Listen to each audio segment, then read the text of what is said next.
যশোরে ইসলামী বক্তা ডক্টর মিজানুর রহমান আজহারীর ওয়াজ মাহফিলে অসংখ্য মোবাইল ফোন ও স্বর্ণালংকার খোয়া গেছে।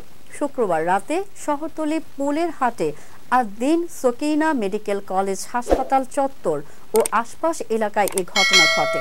ঘটনার পর থেকে যশোর কোতোয়ালি মডেল থানায় সাধারণ ডায়েরি করতে ভুক্তভোগীরা রীতিমতো লাইন ধরেছেন। থানা সংশ্লিষ্টরা বলছেন, শনিবার বিকেল ৩টা পর্যন্ত ৩০০ জিডি হয়েছে। প্রতিনিয়ত যেভাবে জিডি করতে ভুক্তভোগীরা থানায় আসছেন, এতে এই সংখ্যা কয়েক গুণ বাড়তে পারে বলে জানিয়েছে পুলিশ। যশোর শহরতলি পুলের হাটে আদ-দ্বীন ফাউন্ডেশন আয়োজিত ৩ দিন ব্যাপী তাফসিরুল কোরআন মাহফিলের শেষ দিন ছিল শুক্রবার।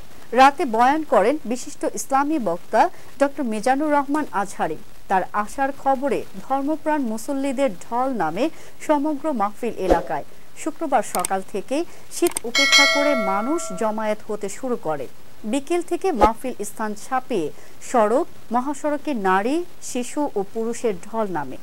দুপুরের পর সড়কে যানজট দেখা দেয়। এজন্য অনেকেই পায়ে হেঁটে গন্তব্যে পৌঁছান। মাহফিল প্রাঙ্গণে কয়েক লাখ মানুষের সমাগম ঘটে। পরে সন্ধ্যায় আহ সুন্নাহ ফাউন্ডেশনের প্রতিষ্ঠাতা চেয়ারম্যান শাইখ আব্দুল্লাহ বয়ান রাখেন।